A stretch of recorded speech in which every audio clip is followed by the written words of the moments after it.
날씨가 많이 덥고 또 장마철이고 그런데 여러분 잘 지내고 계시죠? 네. 하나님께서 우리들을 늘 생명의 강가로 인도해 주시는 축복 때문에 우리가 살아가고 있는 줄로 믿습니다.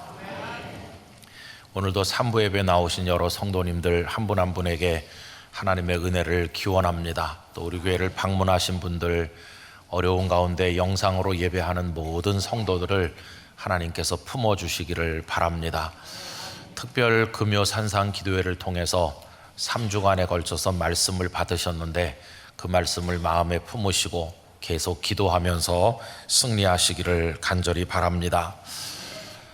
오늘은 잠언에서 한 절을 읽었습니다. 그 이유는 지나간 주간까지 오이코스 성경 읽기가 잠언이었습니다. 그래서 그 중에 한 절을 오늘 읽게 되었는데요. 여러분, 저는요 어렸을 때부터 특별한 애였습니다. 여러분이 안 믿으시겠지만은 제가 왜 특별했냐 하면요, 첫째, 어렸을 때도 머리칼이 없었다. 그거 특별하죠. 듬성듬성했어요. 머리 깎으러 가면 아저씨가 야, 너는 할인해 줘야 되겠다 이렇게 말할 만큼 별로 머리칼이 없었어요. 별로 부러워하지 않으시죠? 그거는. 근데 그 다음 거는 조금 다를 것 같아요. 제가 왜 특별하냐면요, 사람들이 저를 야, 너는 생긴 것도 꼭 목사같이 생겼다, 커서 목사 되라 그랬는데 그걸 좋게 생각하는 분도 있고, 아유 목사 되는 거 얼마나 부담스러워, 그런 성도님도 계실 것 같아요. 근데 그 다음 얘기는 아마 더 부러울 것 같아요. 왜 그러냐 하면은요, 전에도 말씀드린 것처럼 제가 초등학교 4학년 때 어머니 따라 교회 집회를 갔더니 끝난 다음에 제게 성령의 은사가 임하셔서, 제가 떼국물 줄줄 흐르는 애였지만은 내가 이렇게 손을 얹고 기도하면 아픈 사람이 낫고 그랬어요. 그게 한 1년 넘어 1년 반 가까이 그런 일이 있었습니다. 그때 제가 자라난 교회는 마당이 굉장히 넓은 흙마당에서 공도 차고 그러던 교회인데, 막 땀 뻘뻘 흘리면서 놀고 있으면은 저 종탑 밑에 기도실에 창문이 열리면서 권사님 집사님들이 야 운성아 그렇게 부르면 제가 나무 계단으로 막 이렇게 올라가면은 거기 마루바닥 기도실에 제 고객들이 누워 있으면 제가 이제 손도 제대로 씻지도 않았는데 하나님이 할머니가 많이 아프대요, 좀 낫게 해주세요. 그러면 나았다는 거예요. 얼마나 신기합니까? 여러분, 그건 좀 부러우시죠? 어머니께서 저에게 이렇게 말씀했어요. 넌 특별한 애라고. 그러니까 너는 잘해야 돼. 하나님 말씀대로 잘 커야 돼. 근데 그 어머니 말씀이 별로 싫지 않았어요. 하나님께서 나를 특별한 아이로 사랑해 주시는구나. 그러니까 내가 거짓말하거나 못된 짓 하면 안 되고 나는 모범생으로 잘 자라나야 돼, 이런 생각을 했었어요. 근데 여러분, 이런 게 저만의 얘기는 아닙니다. 누구든지 감당할 수 없을 만한 하나님의 은혜를 받았다고 생각하는 사람, 어떤 영적 체험을 크게 하신 분들, 환상을 받거나 뭔가 이렇게 하나님의 신비로운 세계를 만난 분들은요, 다 이렇게 되게 돼 있어요. 결심을 하고 거룩하게 살아야지, 하나님 위해 살아야지, 복음을 위해 살아야지, 이런 경건한 결단에 이르게 되는 거예요.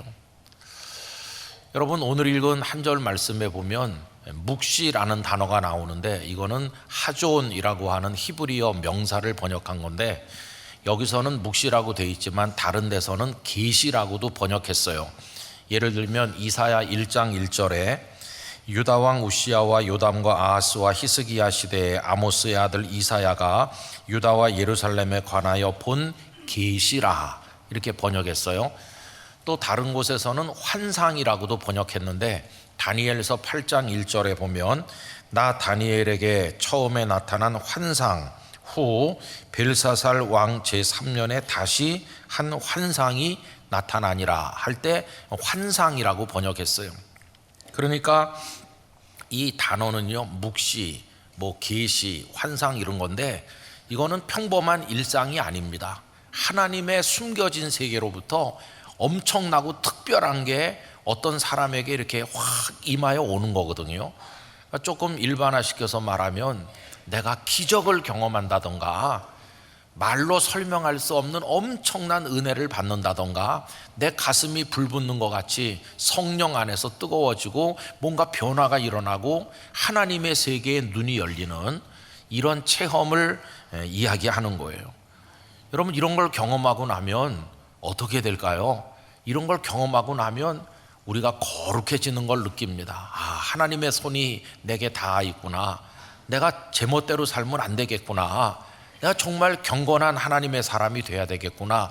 이런 결심을 하게 되니까 참 귀한 겁니다. 그런데 이런 게 전혀 없는 사람은 어떻게 되는 걸까요? 이런 게 전혀 없으면 이제 오늘 본문 앞부분 같이 되기가 쉬워요. 여러분, 오늘 앞부분에 보면 뭐라고 했나요? 묵시가 없으면 백성이 방자히 행하거니와, 여기 방자히 행하다, 이 파라라는 동사를 다른 성경에서는 뭐라고 번역했냐 하면은 제멋대로 날뛴다 이렇게 번역한 데도 있고요, 무질서하다라고 번역한 성경도 있습니다. 그러니까 무질서하게 사는 거예요. 자기 욕망에 따라 마치 고삐 뿔린 망아지 같이 이리 뛰고 저리 뛰면서 하나님도 없고 그냥 욕망에 따라 사는 거, 이게 이렇게 사는 거예요. 자, 그럼 여러분, 우리 인생이 한 번밖에 살지 않는데 막 이리 뛰고 저리 뛰면서 무질서하게 그렇게 살다가 무너져서야 되겠습니까? 굳은 결심을 하고 허리띠를 동여매고 나는 하나님의 사람이야, 하나님의 뜻대로 살아야 돼. 어느 쪽이 좋은 겁니까? 그래서 우리는 하나님 앞에 기도하게 됩니다. 하나님, 저에게도 하나님의 은혜를 경험하게 해주세요. 놀라운 하나님의 세계를 저에게도 보여주십시오. 기적을 보기를 원합니다. 저도 거룩한 성도가 되기를 원합니다. 이런 기도를 우리가 드려야 돼요. 오늘 3부에 오신 성도님들, 인생을 살아가는 동안 결정적인 순간에 하나님의 세계를 체험하시게 되기를 축원합니다. 하나님의 영적 세계를, 기적의 세계를 경험하는 게 정말 중요하다 하는 것이에요. 그런데 이제 문제가 있는 거죠. 그 문제가 뭐냐 하면 좀 안타까운 건데, 내가 하나님의 은혜의 세계를 갈망한다고 모든 사람이 다 그걸 체험하게 되느냐 하는 게 문제예요. 그렇지 않거든요. 모두가 다 환상을 보고 모두가 다 기적을 보는 게 아니잖아요. 어떤 분은 평생 부모님 신앙 이어받아서 예배당에 다녀 예배하고 섬기는데도 단 한 번도 그런 특별한 경험을 못하고 다니는 이들이 태반이나 많이 계시거든요. 이런 분들은 오늘 같은 말씀을 읽으면 좀 마음이 불편하죠. 묵시가 없으면 방자히 행한다는데, 난 한 번도 뭐 환상도 본 적도 없고 주님의 음성을 들은 적도 없고 맹숭맹숭하고, 나 같은 사람은 이거 이렇게 믿어서 되겠어? 이런 생각을 하실 때도 있을 거예요. 근데 여러분, 저는 오늘 그런 분들이 계시다면 큰 위로를 받으시길 바랍니다. 제 아버님이 그랬거든요. 그러니까 위로 받으실 수 있어요. 어렸을 때 어머니 아버지가 앉아가지고 좀 뭐 그건 싸움이라고 하긴 좀 그렇고 이렇게 사랑의 언쟁을 하는 거예요. 언제나 공격은 어머니가 먼저 합니다. 그래가지고 당신 명색이 교회 장로라고 하면서 그렇게 뜨뜻미지근해가지고 되겠느냐고, 좀 하나님의 능력의 세계를 경험해야 안 되겠어요? 이렇게 어머니가 선제 공격을 하면 아버지가 당신은 얼마나 뜨거운데 한 번 더 뜨거우면 큰일 나겠구만 그러면서 웃는 거예요. 그럼 저희 어머니가 또 반격을 가하는데, 환상을 보기를 하나 음성을 듣기를 하나 맨날 미지근해가지고 장로가 그러면 되느냐고. 그럼 저희 아버님 뭐라고 반격하는지 아세요? 아니, 성경 말씀 속에 엄청난 은혜가 다 들어있는데 무슨 환상을 또 보느냐고, 성경이나 좀 제대로 읽어요, 이러는 거예요. 저는 맨날 옆에서 이렇게 보는 거죠. 저희 어머니하고 아버지가 믿는 스타일이 정말 달랐어요. 근데 이제 저희 어머니는요, 진짜 뭘 많이 체험하는 분이에요. 환상도 자주 본다고 그러고 음성도 많이 듣는다고 그러고, 뭔가 이렇게 영적 역사가 있었어요.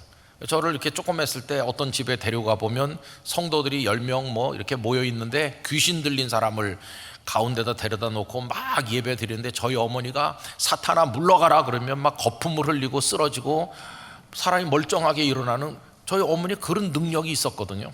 기도 많이 하시고 신학교 문턱에도 안 가봤는데 저희 어머니가 집회를 많이 인도하러 다녔습니다. 교회 부흥회 3박 4일씩. 제가 지금까지도 한이 되는 걸 그때 가서 뭐라고 설교를 하는지 들어봤어야 되는데 뭐 녹음을 한 것도 없고 하여튼 뭐 집을 비우고 집회하러 전국으로 다니고 그랬어요.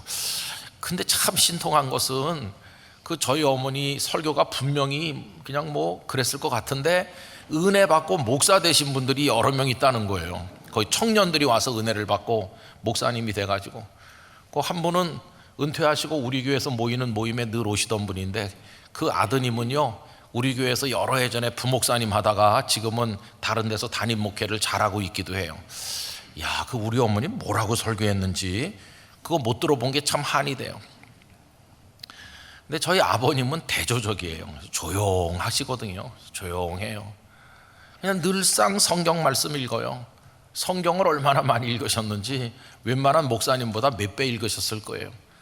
한 해 12번 정도 읽고 그랬으니까 그냥 밤낮 성경 읽으시고 요만했을 때 저를 앉혀놓으시고 팔베개 해서 누워가지고 성경 얘기를 다 들려주신 분은 환상 많이 보는 어머니가 아니고 성경 많이 읽는 아버님이셨어요. 두 분의 색깔이 너무 달라요. 그래서 표현을 해본다면 저희 어머니 신앙은요 빨주노초 파남보가 다 있는 유채색의 반짝반짝하는 화려한 신앙이고 저희 아버님은 무채색 신앙이에요. 무채색 신앙. 무채색이 뭔지 아시죠? 색상이나 채도가 없고 명도만 있는 색깔을 무채색이라고 하는데 검정, 하양, 회색 요걸 무채색이라고 합니다. 빨주노초 파남보가 다 있는 화려한 그런 게 아니고 그냥 검정, 하양, 회색만 있는 걸로 그림을 그리면 얼마나 이게 칙칙해 보이겠어요? 저희 아버님은 무채색 신앙이구나 그런 생각을 하게 돼요. 근데 여러분 여기 화려한 색깔이 다 있는 그런 거하고 무채색으로 그린 그림이 있다면 어느 쪽을 선택하시겠어요? 둘 다 좋은 건데 처음에는 다 화려한 쪽으로 눈길이 가겠죠. 근데 제가 목사가 돼가지고 긴 세월 믿다 보니까 무채색 신앙이 훨씬 강하고 혹은 오늘 설교 제목 그대로 무채색이 더 찬란할 때가 있구나 그런 거를 제가 많이 경험했어요. 아버님은 뭐 그런 체험을 어머니같이 하지 않았지만은 6.25 때 가족을 다 잃어버리고 실향민으로 이 땅에 오셔서 눈물 마를 날이 없는 고단한 인생을 사셨지만 하나님 원망하지 않고 예배하면서 묵묵히 100세가 될 때까지 그 길을 걸으셨어요. 참 불쌍한 인생을 사셨는데 그래도 아들 하나 저를 목사가 되게 하셨고 어떤 결정적 순간이 오면 믿음의 결단을 내린 분은 언제나 아버님이셨어요. 제가 수년 동안 제일 먼저 오라는 데 가서 목회하겠다고 기도를 했지만 부산 영도에서 오라고 했을 때 기도한 것도 다 까먹고 무조건 거절하면서 거기 가지 않으려고 했는데 그때 저를 무릎 꿇어 앉히고 네가 목사를 관두든지 아니면 하나님의 말씀에 순종해서 가든지 하라고 저를 다그쳐서 제 목회에 어떤 전환점이 되게 하신 분도 어머니가 아니고 아버지이셨어요. 그냥 예배에 빠지는 법이 없고 늘 그 자리에 가서 그냥 조용하게 예배하셨어요. 그러나 믿음에 관한 한 절대 타협이 없었고 그냥 끝까지 성실한 그리스도인으로 하나님 앞에 살다 가셨어요. 생각해 봅니다. 뭐 환상도 많이 보고 뭐 하고 체험도 많고 기적을 경험했어요. 그러는 사람하고 덤덤해 보이지만은 끝까지 주님을 따라가는 이하고 어떤 게 더 진짜 빛나는 신앙일까 하는 생각을 가지는 거죠. 여러분 이렇게 무채색 신앙을 가진 분은 오늘 말씀에 연결해서 생각해 보면 어디에 해당할까요? 오늘 본문 뒷부분에 해당한다고 생각합니다. 여러분 오늘 말씀 뒷부분을 같이 읽어보실까요? 율법을 지키는 자는 복이 있느니라. 아멘. 앞에서는 묵시가 나왔는데 여기선 율법이 나오죠. 율법이 뭡니까? 하나님께서 시내산에서 모세를 통해서 주신 말씀, 그게 율법인데 토라라고 하잖아요. 그럼 묵시하고 율법하고 이렇게 대조적으로 나오는데 어떤 차이가 있을까요? 묵시는 하나님께서 숨겨 놓으셨다가 소수의 사람에게 잠깐 보여주시는 게 묵시예요. 묵시는 모든 사람이 다 경험하는 게 아니에요. 모두가 다 계시를 보고 모두가 다 환상을 보고 모두가 다 기적을 경험하는 건 아니거든요. 그런데 여러분, 그에 비해서 율법은 어떻습니까? 율법은요, 모두에게 공개하신 거예요. 비밀이 없어요. 모세가 율법의 말씀을 받아가지고 소수에게 몰래 몇 사람에게만 전한 게 아니라 모든 이스라엘 백성들 앞에 공개적으로 다 전해준 거, 누구나 다 하는 거, 그게 율법인 거예요. 이 둘이 대조적이죠.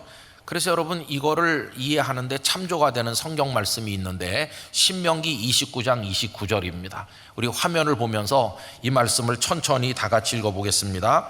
감추어진 일은 우리 하나님 여호와께 속하였거니와 나타난 일은 영원히 우리와 우리 자손에게 속하였나니 이는 우리에게 이 율법의 모든 말씀을 행하게 하심이니라. 아멘. 여기 두 가지가 나옵니다. 하나는 감추어진 일. 감추어진 일은 누구에게 속했어요? 하나님께 속했다는 말은 하나님만이 아신다는 거예요. 하나님의 놀라운 세계는 하나님이 꽁꽁 숨겨가지고 우리는 모르고 하나님만이 아시는 하나님의 거예요. 하나님의 전능하신 세계, 하나님의 엄청난 신비의 세계를 우리가 어떻게 압니까? 우리 모르는 거죠. 그건 하나님께 속한 거예요. 그런데 어느 날 하나님이 갑자기 커튼을 슬쩍 들치는 것처럼 당신의 비밀의 세계를 커튼을 잠깐 들쳐가지고 우리가 살짝 보게 해주시는 거예요. 조금 보여주셔요. 그럼 그만큼 우리가 하나님을 알게 되는 건데, 그 살짝 보여주시는 걸 계시라고 그래요. 계시.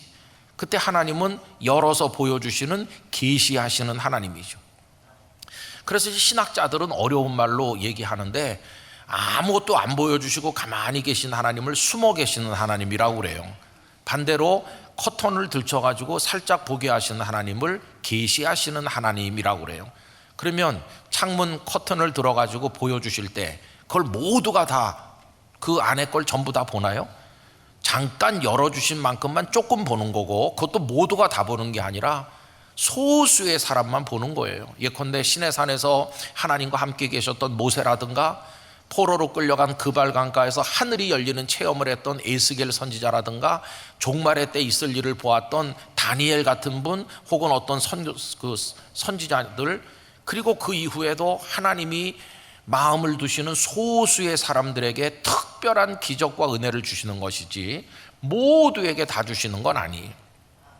그래서 요게 29절 방금 읽은 데 보면 그게 감추어진 일이에요. 아, 세상에는 하나님이 감춰두시고 가끔 조금씩 보여주는 그런 일이 있구나. 반면에 두 번째 29절에 보면 나타난 일도 있어요. 나타난 일. 나타난 일은 아까 말씀드린 그겁니다. 공개적으로 모든 사람에게 뚜렷하게 다 알려주신 거, 비밀이 아닌 거, 그게 나타난 거예요. 그 나타난 일이 뭐라고 그랬습니까? 말씀, 율법이거든요. 그걸 왜 알려주시나요? 그 이유는 그 알려준 말씀대로 살아라 하면서 그걸 알려주시는 거예요. 그래서 신명기 29장 29절의 후반부만 제가 다시 읽어보면 이렇습니다.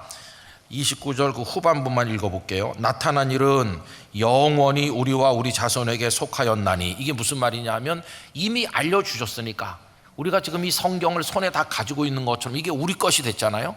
그리고 우리에게 속한 겁니다. 우리에게 속하였나니, 이는 그렇게 하신 이유가 뭐라고요? 우리에게 이 율법의 모든 말씀을 행하게 하심이니라. 아멘. 자, 그럼 이제 여기서 하나님을 믿는 방식이 두 가지가 있는 거예요. 나는 어떻게 해서든지 하나님이 꽁꽁 숨겨서 감춰놓은 그 비밀의 세계를 알고 싶습니다. 그러면서 하나님 그 비밀을 나에게 계시해 주세요. 음성으로 좀 들려주세요. 그렇게 하는 사람이 있는 거고, 어떤 이는 벌써 하나님은 나에게 이 귀중한 생명의 말씀을 주셨으니 주신 거 내가 날마다 묵상하고 날마다 말씀에 따라 살기를 원합니다. 그런 신앙이 있잖아요. 여러분, 어떤 게 더 합리적일까요? 무슨 특별한 기적을 맛보면 와, 오늘은 굉장한 날이야 이러지만 기적이 일어나는 것도 아니고 어저께나 그저께나 오늘이나 똑같은 삶이 반복이 돼서 오늘도 직장에 가고 학교에 가고 살림 살고 뭐 그냥 맨날 똑같은 것 같이 답답하고 지루해 보이지만 그래도 하나님 나와 함께 하심을 믿습니다. 그러면서 말씀 묵상하고 기도하며 사는 거, 어떤 게 더 건강한 그리스도인의 모습일까요? 여러분, 성도에게 중요한 건요, 가끔 환상도 보고 기적도 경험하는 거 중요하지만 그보다 더 중요한 거는 매일매일의 반복되는 일상 속에서 하나님의 뜻을 따라 경건하게 살아가는 거, 그게 훨씬 더 중요하다고 하는 거예요. 그게 색깔이 없는 무채색의 답답한 매일매일인 것 같지만 때로는 유채색보다 더 찬란하다는 걸 절대로 잊어서는 안 될 것입니다. 여러분, 복음서를 잘 보세요. 우리 예수님이 어떻게 사셨나를 보셔야 되는데, 예수님이 기적을 많이 행하셨잖아요. 그러나 기적만 계속 행하신 게 아니에요.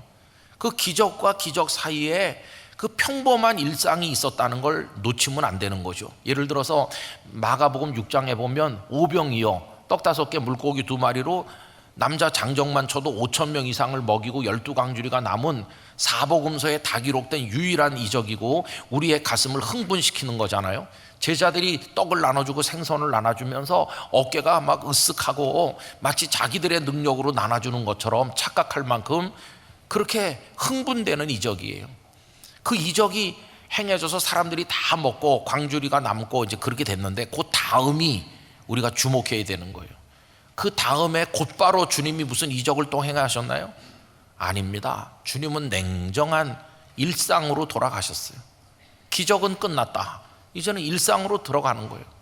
그래서 제일 먼저 하신 게 뭐냐 하면은 흥분한 이 제자들을 평범한 일상으로 끌어내는 거였어요. 제자들이 마음이 붕 떠 있는데 그들에게 말씀하시기를 너희가 먼저 배를 타고 갈릴리 저쪽으로 건너가라. 제자들이 배를 타고 건너가잖아요. 무슨 일이 있었나요? 풍랑을 만났어요.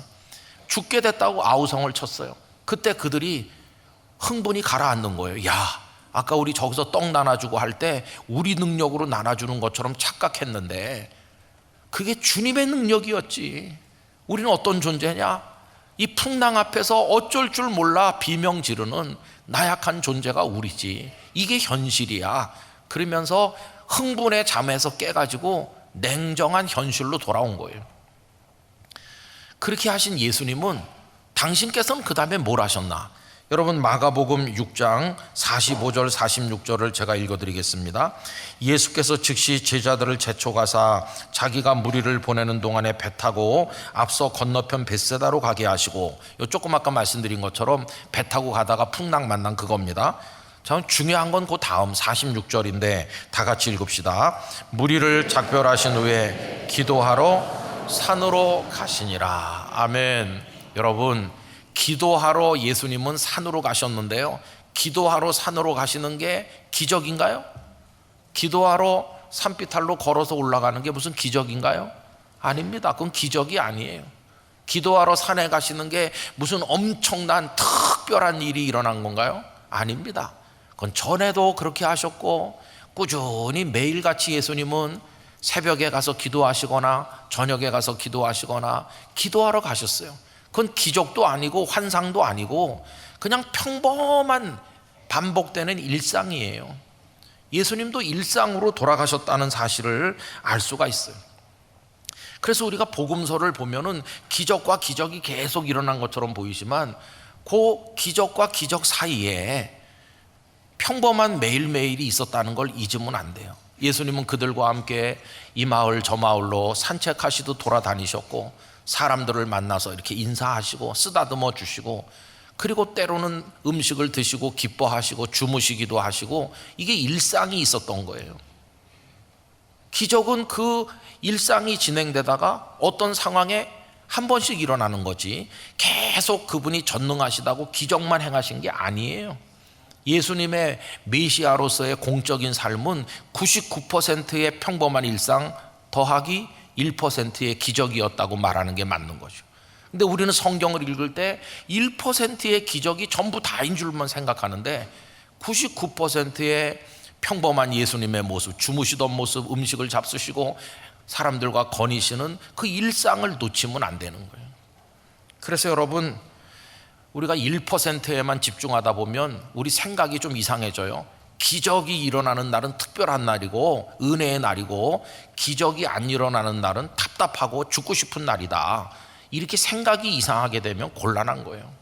여러분, 아무 기적이 일어나지 않는 날도 하나님이 주신 날이라는 걸 믿어야 됩니다.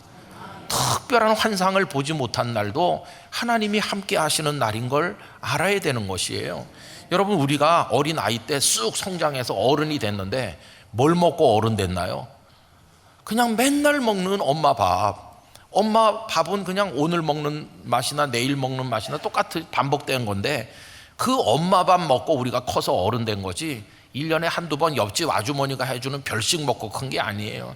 그건 그냥 어쩌다 먹는 거지. 안 먹어도 클 수 있는 건데, 엄마 밥이 나를 키운 것처럼 365일 똑같은 삶이 반복돼서 오늘도 출근하고 학교 가고 오늘도 살림 살고 오늘도 맨날 만나는 그 사람들 만나고 답답하다. 근데 그 삶이 우리의 인생을 만들어 간다는 사실을 알아야 되는 것입니다. 요새 그래서 부르는, 여러분들이 많이 부르는 찬양 중에 가사가 마음에 드는 거 있어요. 화려하지 않아도 정결하게 사는 삶. 화려하지 않아도 정결하게 사는 삶. 그게요, 유채색 빨주노초 파남보 인생은 아니지만 그냥 정결하게 사는 거예요. 말씀 따라서 하루하루 무채색 인생을, 무채색 신앙을 가지고. 근데 그 찬양 맨 끝에 뭐라고 끝나냐면 이것이 행복이라오 그러면서 끝나는 거예요. 그래서 여러분, 위로하고 싶습니다. 아유, 목사님 예수 믿은 지가 60년인데 환상도 한 번도 못 보고 기적도 못 보고 포기하지 마시기 바랍니다. 그래도 여러분이 하나님이 사랑하시는 분이세요. 요한복음 4장에 보면 어느 날 예수님께서 사마리아 사람들의 동네 중에 수가라는 마을에 가셔서 거기 오래된 야곱의 우물이 있는데 우물가에서 한 여성을 만났잖아요. 이야기를 하다 보니까 이 여성의 밑바닥이 다 드러났어요. 남편 데려와라. 이 여자는 남편을 못 데려옵니다. 왜냐하면 남편이 5명이나 있었는데 다 자기 남편이 아닌 거예요. 여러분, 자기 남편이 아닌 남자를 5명이나 겪고 사는 여자는 어떤 여자일까요? 아주 고결하고 훌륭한 여성일까요? 그 인생이 다 무너지고 밑바닥 인생이 된 거죠. 그런데 주석가들이 그 성경에 보면 이 여자가 그 우물가에 나온 시간이 6시, 우리식으로 말하면 낮 12시거든요. 다른 사람들은 다 해진 다음에 안 더울 때 나오는데 떼약볕이 막 내려쪼일 때 하필 이 여자는 왜 그때 나왔냐? 어떤 주석가들은 설명하기를 우물가는 사람들이 모이는 곳이고 그런 곳인데 사람 많은데 오면은 저 여자, 저 더러운 여자, 그런 소리 듣기 싫으니까 아무도 없는 시간에 몰래 물을 길어 가려고 낮 12시에 나왔을 거다. 그렇게 설명하는 분들이 많아요. 저녁 때 나오면 동네 아줌마들 다 나올 테니까. 그래서 이 여자가 인적 없을 때 나왔겠다. 그럴 수도 있을 것 같아요. 근데 거기서 중요한 것은 그 여자의 그런 과거나 오늘의 부끄러운 현실이 아니고, 정말 중요한 건요, 그 여자가 물길로 나왔다는 사실이에요. 물을 기르러 우물가에 왔다는 게 뭘 말해줍니까? 포기하지 않았다는 거예요. 뭘요? 사는 거를, 사는 거. 살려니까 물이 있어야 되고 물이 있어야 되니까 우물가에 온 거죠. 비록 과거가 부끄럽고 현실이 답답하고 하나도 되는 것도 없는 것 같아도 나는 오늘의 삶을 지키겠어요 그러면서 물동이를 이고 그 떼약볕 아래로 걸어서 나온 거예요. 여러분, 우리 일상이 그렇게 답답할 때가 많아요. 그렇지만은 매일같이 반복되는 삶을 성실하게 포기하지 않고 살다 보면 어느 날 생각지 못한 시간에 그 우물가에서 영원히 마르지 않는 생수이신 예수님을 만나는 거예요. 얼마나 놀랍습니까? 여러분, 특별한 은혜는요, 특별한 장소, 특별한 시간이 미리 정해져 갖고 임하는 게 아니라 나는 답답한 매일매일을 그저 믿음으로 살려고 애쓰다 보면 어느 날 갑자기 하나님께서 내게 손 내밀어 주시는 거예요. 그게 은혜 받는 방식이에요. 여러분, 겨울에 눈이 퍽 오면은 에어컨 다 나가서 와, 첫눈이 옵니다 기뻐 뛰잖아요. 하늘로부터 내리는 눈을 은혜라고 생각한다면 이 은혜가요, 양탄자 깔아놓은 고기만 눈이 싹 오는 듯이 그렇게 오나요? 아닙니다. 차갑게 얼어붙은 땅에 여기도 저기도 눈이 다 내리는 것처럼 내 인생이 얼어붙은 땅과 같아도 포기하지 않고 하나님을 바라보며 이미 주신 이 말씀을 눈물로 읽으면서 걸어가다 보면 어느 날 하나님의 은혜가 내리 덮이는 거예요. 아, 하나님 날 버리지 않으셨구나, 감사하다. 그렇게 사는 거죠.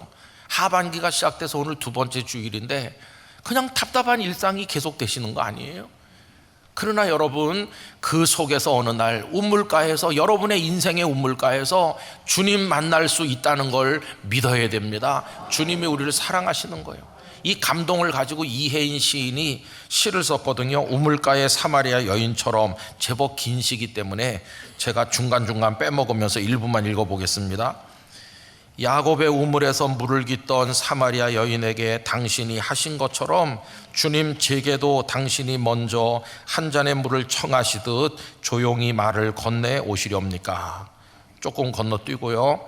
언제나 일상의 우물가에서 작고 초라한 두레박으로 당신께 물을 길어드린 저에게 이제는 두레박 없이도 물 깃는 법을 거듭 깨우쳐 주시렵니까?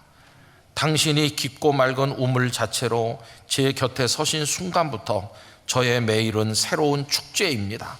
긴 세월 고여왔던 슬픔과 목마름도 제 항아리 속의 물방울처럼 일제히 웃음으로 춤추며 일어섭니다. 참 슬프고 고단한 인생을 살았는데 주님이, 마르지 않는 생수이신 주님이 내 옆에 계시고 그분이 영적인 우물이 되신 거예요. 그때부터 내 영혼의 항아리에 있는 물들이 막 일어나서 춤을 춘다고. 이 여인이 그날 받은 은혜를 이렇게 표현하였어요. 성도 여러분, 특별한 묵시를 기다리기보다는 새벽마다 하나님을 부르시기 바랍니다. 무슨 계시를 보여주세요 이러기보다는 하나님의 사랑, 하나님의 진리가 담긴 이 말씀을 믿음으로 한 절 한 절 읽어 내려가시고 이 말씀을 붙들고 기도하시고 이 말씀대로 사는 삶에 도전하시기를 바랍니다. 기적을 보여주세요 그러기보다는 아침에 맑은 정신으로 눈 뜨고 일어나 하나님을 기억하는 것이 기적이라는데 감사하시기 바랍니다. 여러분, 감추어 두신 뭔가 굉장한 걸 갈망하기보다는 평범함 속에 숨겨져 있는 하나님의 사랑을 맛보실 수 있기를 바라는 것입니다. 내 인생은 칙칙해.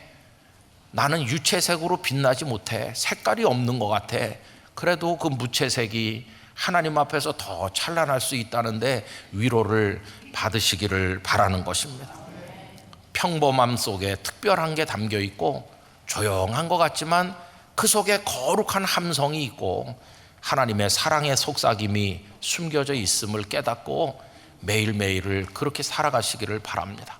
하반기뿐만 아니라 우리 인생의 마지막 날까지도 인생이 그렇게 고단하고 답답해도 하나님 나와 같이 계시는구나 생각하면서 날마다 믿음의 응답 속에 말씀대로 살아가시기를, 그래서 주님을 여러분의 우물가에서 만나시기를 간절히 축원합니다. 기도하겠습니다. 아버지 하나님, 매일매일 반복되는 답답한 인생을 살다 보니 어느덧 40, 50, 60, 70, 80 나이가 먹어갑니다. 나는 기적도 못 봤는데, 나는 환상을 본 적도 없는데 이렇게 답답하지만 일상 속에 이미 하나님의 은혜가 있고 감추어져 있는 건 몰라도 나타난 말씀만 가지고도 승리할 수 있음을 알게 하셔서 주님을 의지하게 하시고 기도하게 하시고 말씀에 응답하는 삶으로 살아가게 하여 주옵소서. 그렇게 살다 보면 어느 날 우리 인생의 우물가에 앉으신 주님을 만나게 될 줄 믿습니다. 우리 성도들을 이끌어 주옵소서. 예수님 이름으로 기도하옵나이다. 아멘.